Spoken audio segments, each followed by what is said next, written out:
బలపరుస్తూ ఉన్నారు.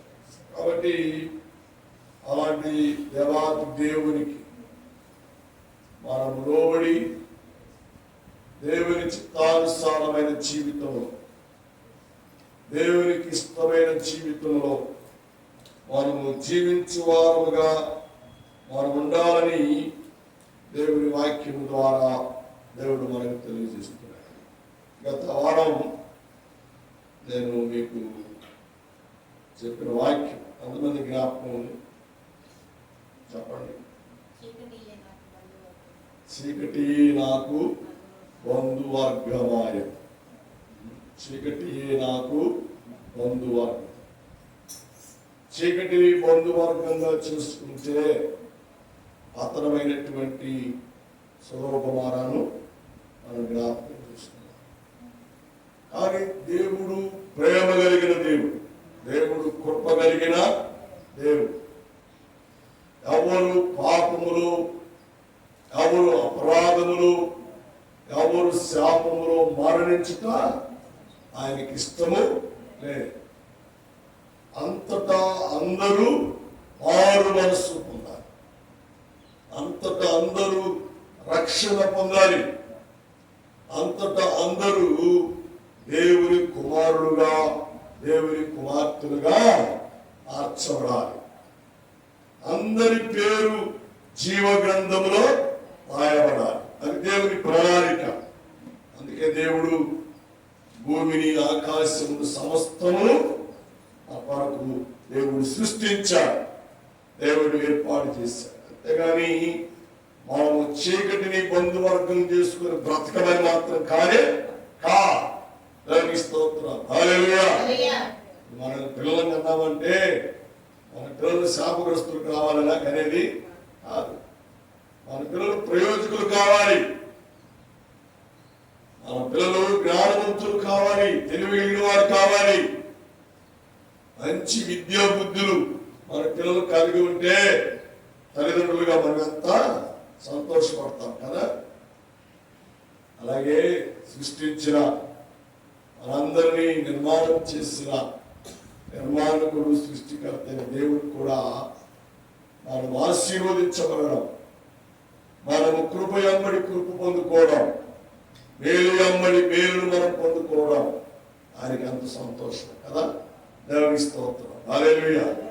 ఇదందరూ చదువుకున్న 89వ కీర్తనలో చాలా శ్రేష్టమైన జ్ఞాపకం చేస్తున్నాడు.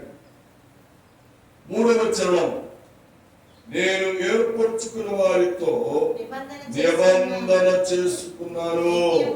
చాలు. ఏంటంట? నేను ఏర్పరచుకున్న వారితో నేను నిబంధన చేసుకున్నాను. ఈరోజు అంశం నిబంధన. ఎవరితో? దేవుడు ఏర్పరచుకున్నటువంటి ప్రజలతో దేవుడు నిబంధన చేస్తున్నాడు. ఏ నిబంధన? లోకం తట్టు చూడవద్దు, పాపము తట్టు చూడవద్దు, పాపమును లోకమును మీరు ఏమాత్రం ప్రేమించవద్దు. నేను మిమ్మల్ని ఏర్పరచుకున్నాను, నేను మీకు నిబంధన ఇచ్చాను. అదేంటి అంటే మీరు నా సొత్తు అని చదువు తెలుసుకోండి. లేదా మీరెవరు? నా సొత్తు. నేను ఏర్పరచుకున్న నా జనం, నా సొత్తైన ప్రజలు, నేను మీతో నిబంధన చేశాను. ఆ నిబంధన ఏంటి అంటే నేను మీతో, మీరు నాతోనే ఉండాలి. అది దేవుని యొక్క సంకల్పం. మనము దేవునితో ఉండాలి, మనము దేవునితో ఉండాలి. Equal management, equal understanding.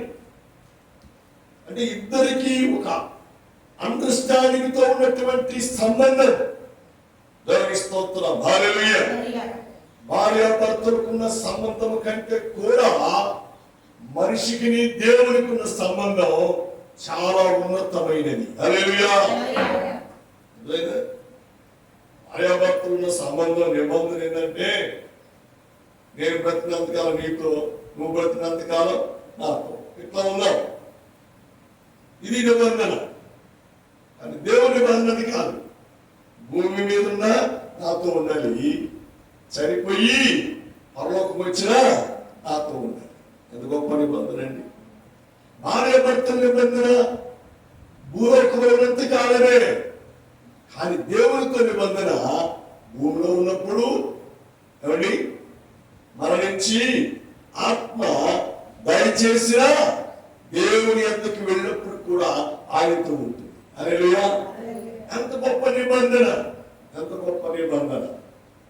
నీ భర్త నీ ఆర్థిక పరిస్థితులు నీ పోషణ కొరకు తోడ్పడుతున్నామో, కానీ జీవము కలిగిన దేవుడు శరీరానుసారమైనటువంటి జీవితానికి, ఆత్మ సంబంధమైన జీవితానికి ఆయన మనకు ఎంతగానో తోడ్పడేవాడిగా ఉన్నాడు, ఎంతగానో సహాయం చేసేవాడిగా ఉన్నాడు, ఎంతగానో ఆదరించి ఆదుకునేవాడిగా ఉన్నాడు.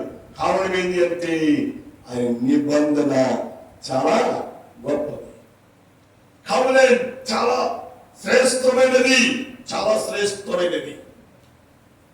నిబంధన దేవునితో మనతో వెళతగనిదిగా ఉండాలి, చెదిరిపోనిదిగా ఉండాలి, చెదరగొట్టబడేదిగా ఉండాలి, అది స్థిరమైనదిగా ఉండాలి, ఏర్పరచబడినదిగా ఉండాలి. ఆమేన్. హల్లెలూయా, హల్లెలూయా. అలాంటప్పుడే దేవుడు మనకు మంచి నిబంధన ఇస్తాడు. చూడండి ఎలాంటి నిబంధన ఇస్తాడో. వాడి 2 మాటలు తలంపుకు తెస్తాను, చదివి సహాయం చేయండి. దైవగ్రంథంలో నుండి చాలా అద్భుతమైన మాటలు దేవుడు మనకు తెలియజేస్తున్నాడు. ఇదే 89వ కీర్తనలోని 28వ చరణం చదవండి. 28వ చరణం. నా కృప నిత్యము అతనికి తోడుగా ఉండజేసెదను, నా నిబంధన అతనితో స్థిరముగా. దేవునికి స్తోత్రం. హల్లెలూయా. అతనితో నా నిబంధన స్థిరముగా, స్థిరముగా కదల్చబడదండి. ఆ నిబంధన మన నుండి తొలగిపోదండి. ఆ నిబంధన కారణం ఏంటి అంటే నిబంధన చేయబడినటువంటి దేవుని సొత్తైన ప్రజలు మనం. ఆమేన్. హల్లెలూయా. అనుకుంటేమేమో దాన్ని ఎవరు ఆదరించేవారు లేరు, ఎవరు పలకరించేవారు లేరు, ఎవరు సహాయం చేసేవారు లేరు అని నువ్వు కృంగిపోతున్నావా? అలా ఉండదు. మనల్ని సృష్టించి మనల్ని రక్షించుకొని మనల్ని ఏర్పరచుకొని నిబంధనలు స్థిరపరిచినటువంటి సర్వశక్తుడైన దేవుడు మనతో ఉన్నాడనే సంగతిని ఎప్పుడు మనం మర్చిపోవాలి. హల్లెలూయా, హల్లెలూయా. అదంటాడు చక్కని మాట యెషయా గ్రంథంలో.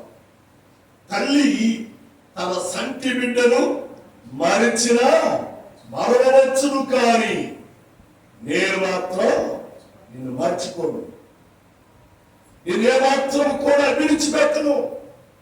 కారణం ఏంటి అంటే నేను నిన్ను ఏర్పరచుకున్నా, నేను నిన్ను నిబంధన చేత నిలబెట్టాను.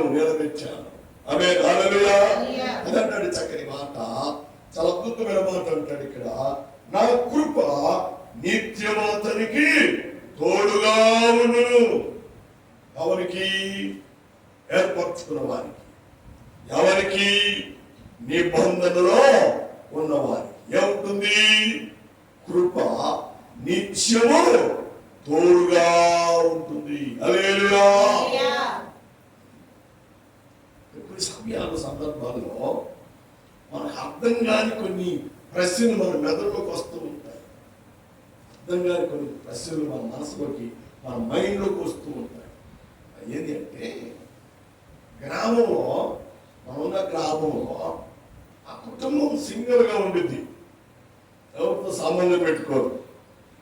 కానీ ఆ కుటుంబానికి పెద్ద విపత్తి, షోక్ వచ్చింది. గ్రామం అంతా అనుకుంటారు ఇంకేముంది, ఆ కుటుంబం అయిపోయింది, ఆ కుటుంబం పని అయిపోయింది. ఇక ఆ కుటుంబం మన గ్రామంలో వండుకుని వెళ్ళిపోతారు అని అందరూ భ్రమలో ఉంటారు. కానీ ఆ కుటుంబం దేవునితో ఉన్న సంబంధాన్ని బట్టి, దేవునితో ఉన్న భక్తి జీవితాన్ని బట్టి, గ్రామంలో అనుకున్నటువంటి ఊహలు ఆలోచనన్నిటినీ దేవుడు తారుమారు చేసి ఆ కుటుంబాన్ని అదే గ్రామంలో తలెత్తుకునే కుటుంబముగా దేవుడు నిలబెడతాడు. కారణం ఏంటి అంటే ఆ కుటుంబాన్ని దేవుడు ఏర్పరచుకున్నాడు. ఆ కుటుంబంతో దేవుడు నిబంధన చేశాడు. అందరూ బయటపోయిందండి. అందరూ ఆలోచన ఏంటి, అసలు ఇంత శోధన, ఇంత ఇబ్బంది, ఇంత శ్రమ, ఇంత ఉపద్రవం ఆ ఇంటి మీదకి వచ్చినా ఏం కాలేదేంది అని ఆశ్చర్యపోవాలి. ఈ ప్రజలు అనుకుంటారు ఎవరో ఉన్నారు, మొత్తానికి రాజకీయ నాయకులు, మంత్రులు, పోలీసు వాళ్ళు ఎవరో ఒకరు ఉన్నారు, అందుకే ఆ కుటుంబం సేఫ్ అయిపోయింది, చాలా ప్రశాంతంగా ఉంది అని వీళ్ళు మాట్లాడుకుంటారు. వాళ్ళు ఏమనుకున్నారు, ఈ కుటుంబం నిలబడదు, ఈ కుటుంబం ఇక్కడ ఉండదు, పురవంతం పోయింది, పురవంతం పోయింది. తలెత్తుకున్న గ్రామంలో రాముల మోహన్ చూడలేరు వీళ్ళు, కాబట్టి వీళ్ళు వాకిలు మొత్తం అనుకుని వెళ్ళిపోతారు అనుకున్నారు. కానీ వాళ్ళు నిలబడి ప్రశాంతమైన జీవితం వారు జీవిస్తూ ఉంటే మన ఈ ప్రజలు అనుకుంటారు ఎవరో ఉన్నారు, ఎవరో ఉండి వాళ్ళకి సహాయం చేశారు అని ఈరోజు మాట్లాడుతారు. కానీ వాళ్ళు అనుకుంటారు మనం నమ్మిన దేవుడు, మనం ఏర్పరచుకున్న దేవుడు, నిబంధన చేత స్థిరపరిచిన దేవుడు మన జీవితానికి, మన కుటుంబానికి ఆయన ఎంతో చాలిన దేవుడు. హల్లెలూయా, హల్లెలూయా. దేవుడు మనల్ని ఏర్పరచుకుంటే, దేవుడి నిబంధన చేత దేవుడు మనల్ని స్థిరపరిస్తే ఎంతకాలం నడిపిస్తాడట ఆయన? 2 రోజులు నడిపిస్తాడట? నిత్యము నడిపిస్తాడు. నిత్యం అంటే భూమి మీద ఉన్నంత కాలము, చనిపోయినా కూడా దేవునితో ఉన్నట్లుగా నిత్యము ఆయన మనలను నడిపించువాడై ఉంటాడు. హల్లెలూయా. అలా నడిపిస్తాడట కృపచేత. గొప్ప దేవుడు. పిల్లరా, మనం దేవునిలో భక్తి కలిగి ఉంటే, దేవునిలో విశ్వాసం కలిగి ఉంటే, దేవునిలో ప్రార్థన జీవితం మనం కలిగి ఉంటే, ఆమేన్, హల్లెలూయా, దేవుడు మనల్ని చేయి విడిచిపెట్టాడు. ఎప్పుడైనా చిన్నపిల్లడు తీసుకొని మనవరాలను ఒకసారి ట్రై చేయండి, వాడు చేయబట్టుకొని తీసుకెళ్తాను, ప్రయత్నం చేయండి. కొంత దూరం పట్టుకుని ఇస్తాడు, తర్వాత అంటాడు నాయనమ్మ నా చెయ్యి వదిలిపెట్టు అంటాడు. ఎందుకురా అంటే గట్టిగా పట్టుకున్నావు, మరి ఎప్పుడు చెయ్యి అంటాడు. అందువల్ల గట్టిగా పట్టుకున్నావు, చెయ్యి ఎప్పుడుతుందా అంటాడు. తర్వాత కొంత దూరం వెళ్ళిన తర్వాత చెయ్యి విడిచిపెట్టిన దాకా వాడు ఏమాత్రం ఒప్పుకొని విడిచిపెడితేనే వస్తాను అంటాడు. ఏడుస్తాడు, మారం వేస్తాడు. మన చెయ్యి వదిలిపెడితే వాడు దారి తప్పి ఏదో ఒక అపాయానికి వెళ్ళిపోతాడు.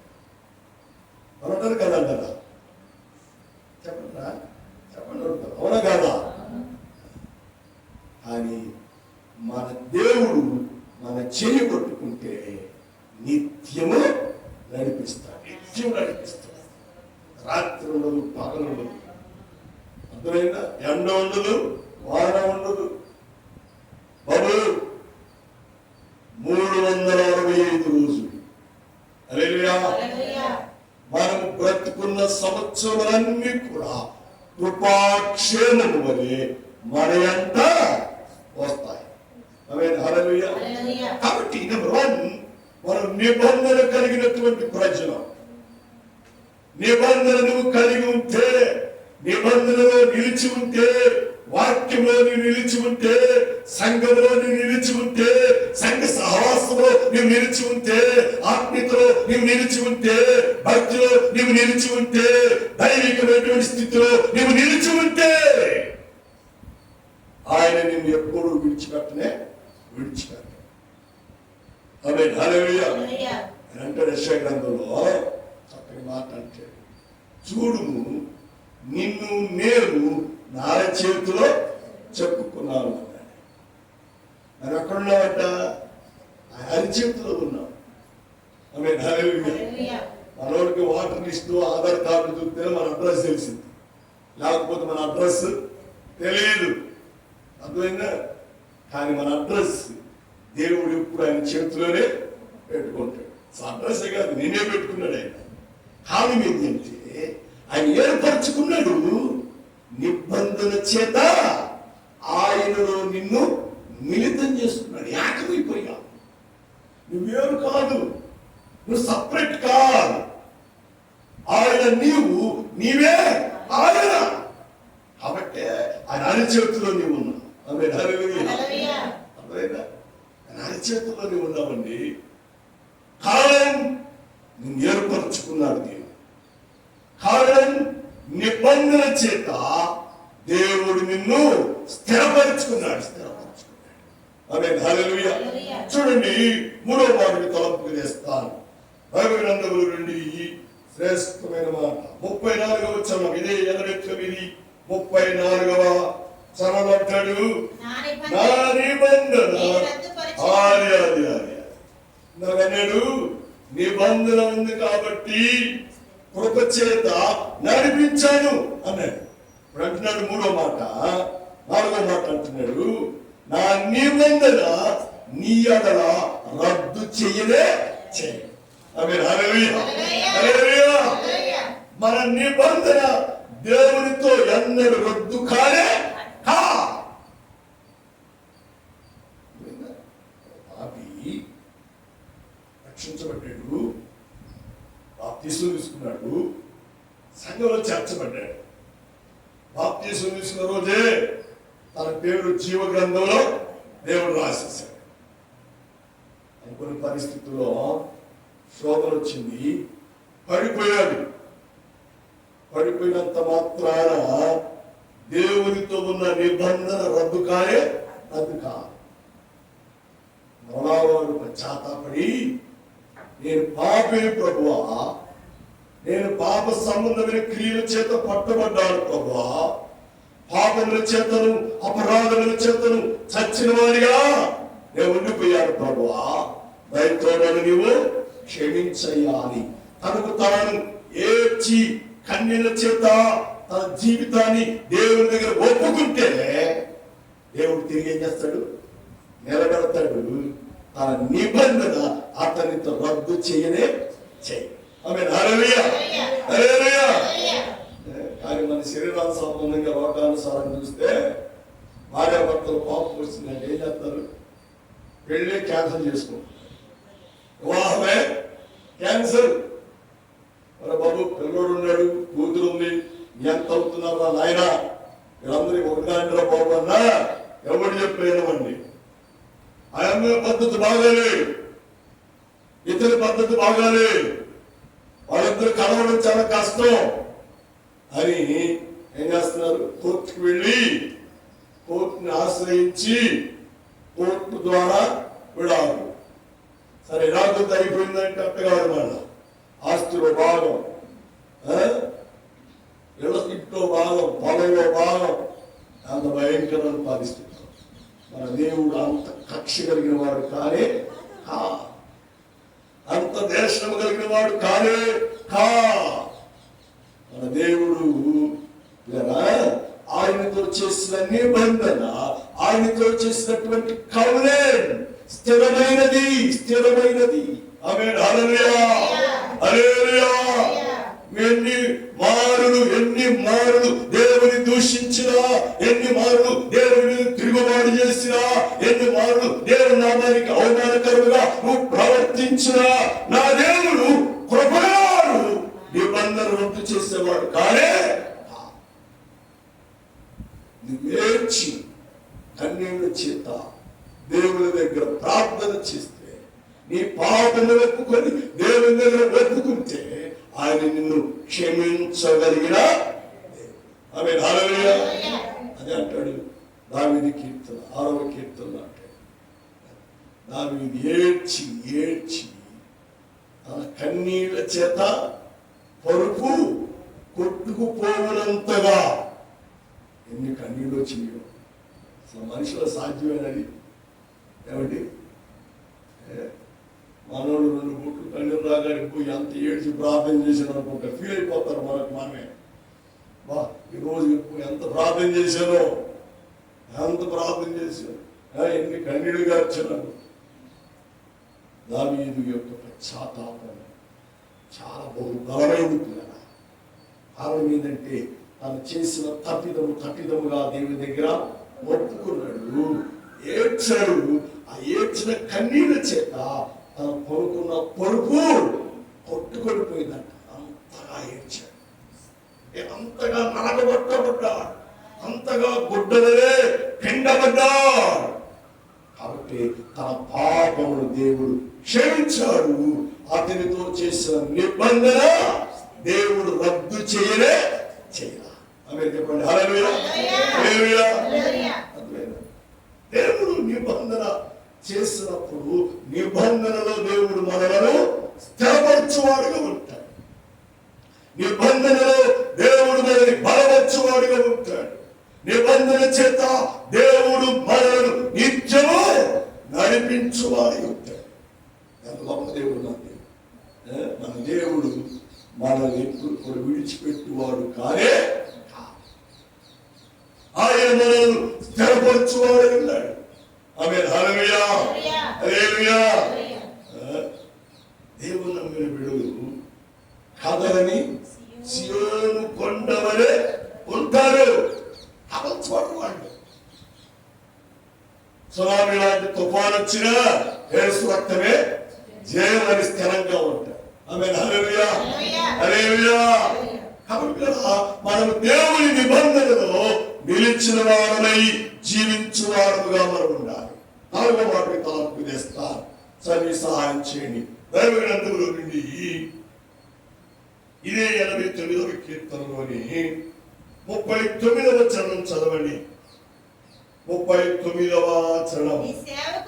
నీ సేవకుని నిబంధన నీకు అసహ్యమాయను, అతని కిరీటము నేల పడవేసి అపవిత్రపరిచి ఉన్నావు. హల్లెలూయా. ఇక్కడ నిబంధన బట్టి దేవుడు అతని స్థిరపరిచాడు, కానీ అతడు స్థిరముగా లేనందున దేవుడు ఏం చేశాడు? అతన్ని అసహించుకున్నాడు. చాలా మంది ఎన్ని మారులు దేవుడు క్షమించిన కూడా కుక్కతో ఎంత వంకరో, కుక్క కక్కినది తిరిగి ఎలాగా తింటుందో అలాగా ఎన్ని మారులు దేవుడు గద్దించిన, ఎన్ని మారులు వాక్యము ద్వారా మాట్లాడినా విననొల్లని ప్రజలకు శ్రమ. నిబంధన నుండి వారిని దేవుడు ఏం చేస్తాడు? నెట్టివేస్తాడు. ఆమేన్ హల్లెలూయా హల్లెలూయా. అదే మాట బైబిల్లో చక్కని మాట. పెళ్లి బంతికి, పెళ్లి విందుకు దేవుడు అనేకులను పిలిచాడు. అందరూ పిలిచాడు. రాండ్రా బాబు అని పిలిస్తే ఒకడు అన్నాడు, అయ్యా నాకు పొలంలో పనుంది, ఎట్లున్నాయి పని చేసుకోవాలన్నాడు. ఇంకో సాగు చెప్పాడు. సరే దేవుడు అన్నాడు, అబ్బాయి కనపడ్డ వాళ్ళందరినీ తీసుకొని భోజనానికి తీసుకురండి అన్నాడు. అందరూ తీసుకొచ్చాడు. అందరూ చిత్తపడి వచ్చారు చాలా వరకు. కానీ ఒకడు మాత్రం చిత్తుబాటు లేకుండా, పెళ్లి వస్త్రం లేకుండా పెళ్లి బంతిలో కూర్చున్నాడు. వాడిని చూసి దేవుడు ఏం చేశాడు తెలుసా? కోప్పడి పైకి లేపి బయటికి నెట్టివేశాడు. పెళ్లి వస్త్రము లేకుండా అంటే ఏర్పరచబడినటువంటి సంతానముగా, ఏర్పరచబడినటువంటి సొత్తైన ప్రజలుగా, నిబంధనతో ఉన్నటువంటి దేవుని జనాంగముగా నువ్వు ఉండకపోతే దేవుడు నిన్ను పడగొడతాడు, నెట్టివేస్తాడు. దేవుడిచ్చిన కిరీటమే, దేవుడిచ్చినటువంటి ఆశీర్వాదమే దేవుడు ఏం చేస్తాడు? పడద్రోసి క్రిందకు నెట్టివేస్తాడు. ఎంత భయంకరం ఆ స్థితి, ఆ పరిస్థితి నువ్వు తెచ్చుకోకూడదు అని దేవుని వాక్యం ద్వారా దేవుడు మనతో మాట్లాడుతున్నాడు. దేవుని స్తోత్రం. హల్లెలూయా, హల్లెలూయా. రాజును, రాజును దేవుడు రాజుగా ఉంచాలనుకున్నాడు. అనుకుని దానియేలు చేత ప్రవచించి మాట్లాడించాడు. మాట్లాడించిన అతని బుద్ధి మారలా, ఆలోచన మారలా. ప్రజల పట్ల మూర్ఖంగా, దేవుని ప్రజల పట్ల భయంకర పరిస్థితి, ఉగ్రతలు కలిగిన వాడిగా ఉన్నాడు. కాబట్టి దేవుని కోపం వచ్చి రాజసింహాసనం నుండి రాజైన నెబుకద్నెజరు క్రిందకు పడదోశాడు. పడవేయటమే కాదండి, ప్రజల మధ్య లేకుండా అరణ్యానికి దేవుడు పంపించేశాడు, అడవికి పంపించేశాడు. అడవిలో ప్రణాళిక ఆహారం లేక పశువులు అతడు గడ్డి తిన్నాడు, గడ్డి వేశాడు. దేవుని ఏర్పాటును తునీకరిస్తే, దేవుని నిబంధనను లెక్క చేయకుండా ఇష్టానుసారంగా ప్రవర్తిస్తే దేవుడు చూస్తూ ఉండనే ఉన్నాడు. ఏం చేస్తాడు? ఆయన నీకు ఇచ్చిన కిరీటము, ఉన్నతమైన స్థితి, రాజరికాన్ని దేవుడు ఏం చేస్తాడు? పడద్రోస్తాడు.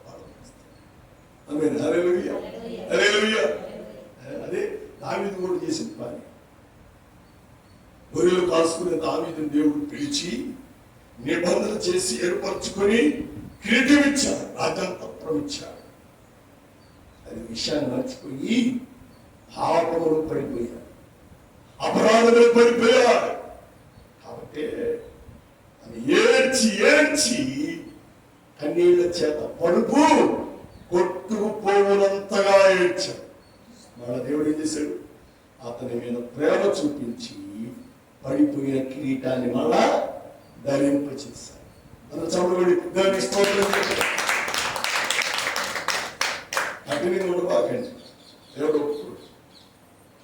ఆ కుటుంబ విషయంలో కఠినంగా ఉండకూడదు, పిల్లల విషయంలో కఠినంగా ఉండకూడదు, భార్య విషయంలో భర్త కఠినంగా ఉండకూడదు, భర్త విషయంలో భార్య కఠినంగా ఉండకూడదు.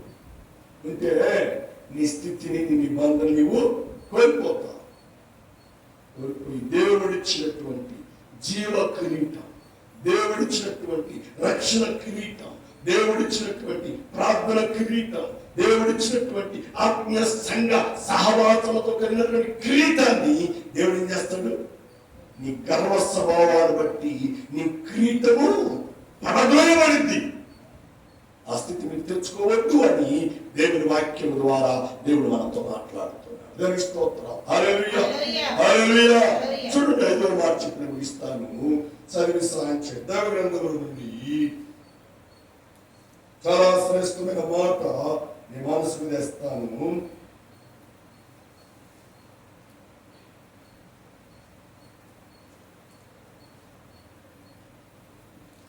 ఇర్మియా గ్రంథం, ఇర్మియా గ్రంథం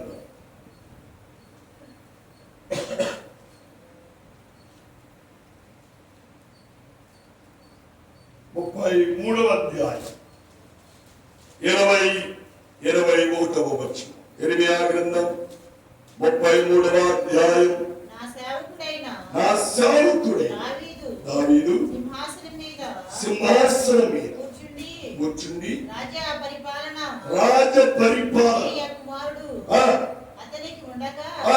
మానవునికి నేను చేసిన నిబంధన వ్యర్థమైపోయింది. చూసారా? మన పట్ల దేవుని ప్రణాళిక చాలా గొప్పది, చాలా గొప్పది కదా. దేవుడు అనుకుంటాడు, నా కుమారుడిని నేను ఎంతగానో ఆశీర్వదించాలనుకుంటాడు, నా కుమార్తెని నేను ఎంతగానో ఆశీర్వదించాలని దేవుడు ప్రణాళిక చేసి పెడతాడు. కానీ ఈ ప్రజలు అనగా నీవు నేను ఆయన ప్రణాళిక ప్రకారం, ఆయన చిత్త ప్రకారం, ఆయన వాక్యానుసరమైన జీవితం జీవించలేక పడిపోయే వారు అవుతున్నారు. ఎంత దౌర్భాగ్యమైన పరిస్థితి, ఎంత భయంకరమైన పరిస్థితి. ఆ పరిస్థితి నీలో ఉండకూడదు అని దేవుడు మీతో మాట్లాడుతాడు. సహోదరుడు, ఆ సహోదరి చేతులు జోడించి దేవుడు మీతో మాట్లాడుతున్నాడు. నిబంధనకు దూరంగా వెళ్ళబాకండి, సంఘములకు దూరముగా వెళ్ళబాకండి, సంఘ సహవాసానికి దూరముగా వెళ్ళబాకండి. సంఘములు ఏర్పరచబడిన వారై, సంఘములు స్థిరపరచబడిన వారై, నిబంధనలు నిలిచిన వారిగా ఉంటే ఈ ఆశీర్వాదం మీకును మీ పిల్లలకును దేవుడు అనుగ్రహిస్తాడు. దేవుని స్తోత్రం. హల్లెలూయా. దావీదు ద్వారా దేవుడు గొప్ప కార్యాలు జరిగించాడు. కానీ దావీదు ఒక కోరిక మిగిలిపోయింది. అదేం తెలుసా?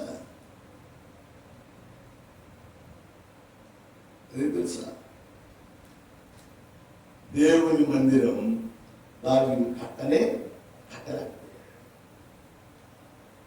అంత పరిచయం దేవుడు దావీదు ద్వారా దేవుడు జరిగించాడు. కానీ దేవుని మందిరం కడతానని దేవుడిని అడిగితే దావీదు దేవుడిని అడిగినప్పుడు దేవుడు అన్నాడు, నీ వల్ల కానే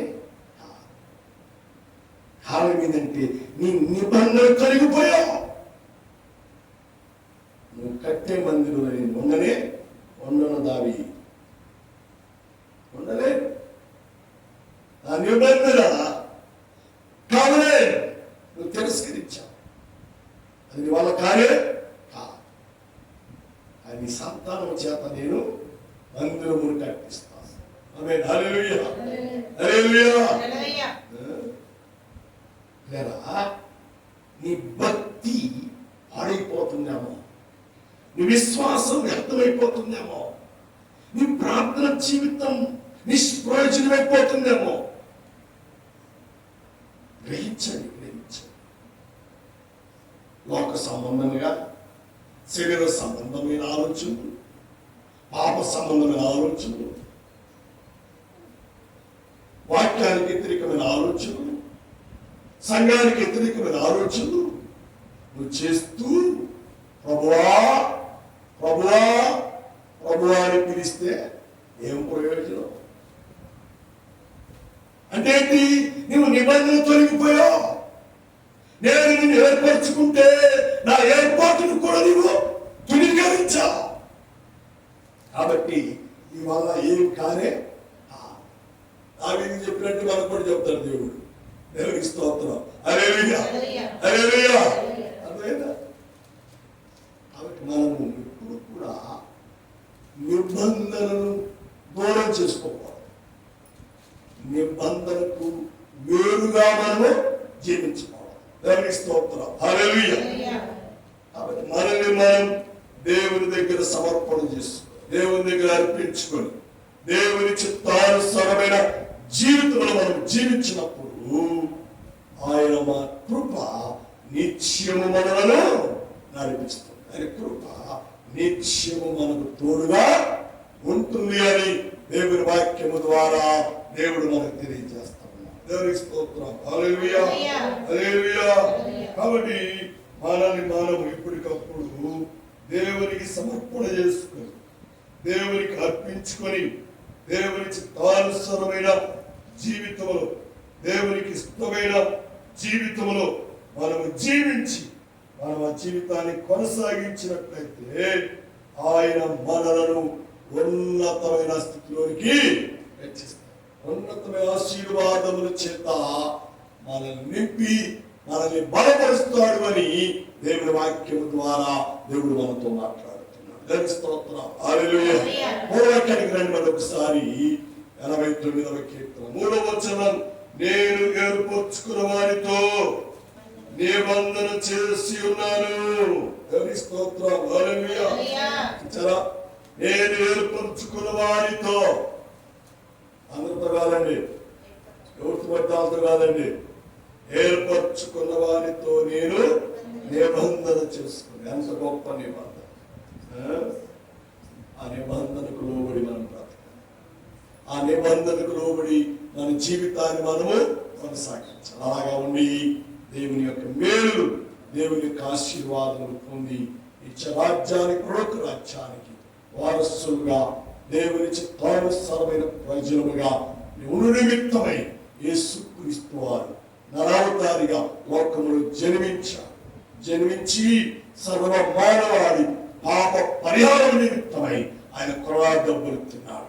ఆయన గాయపరచబడ్డాడు. ఇలా ఆఖరి వ్యక్తి వరకు ఆయన రక్తమును దారపోసాడు. ఎందుకు తెలుసా? నిన్ను ఏర్పరచుకోవడానికి, నిన్ను నిబంధనలో స్థిరమైన బిడ్డగా, స్థిరమైన వ్యక్తిగా ఉండడానికి ఆయన తన ప్రాణమును దానముగా మనందరి కొరకు సమర్పణ చేశాడు. అందరూ చప్పట్లు అందుకని ఆయన వచ్చే వరకు, మనం చచ్చే వరకు ఈ నిబంధన మన నుండి దూరం కావాలి. ఈ నిబంధనలోనే నిలిచి దేవుని మహిమార్థముగా జీవించి నిత్య రాజ్యాన్ని పరలోక రాజ్యానికి వారసులు కావాలని ప్రభు పేరట ప్రభు నామంలో ఆలోచిస్తున్నారు. దేవుడి మాటలు, దేవుడి వాక్యాన్ని మనందరి కొరకు దీవించి ఆదరించి ఆశీర్వదించుగాక.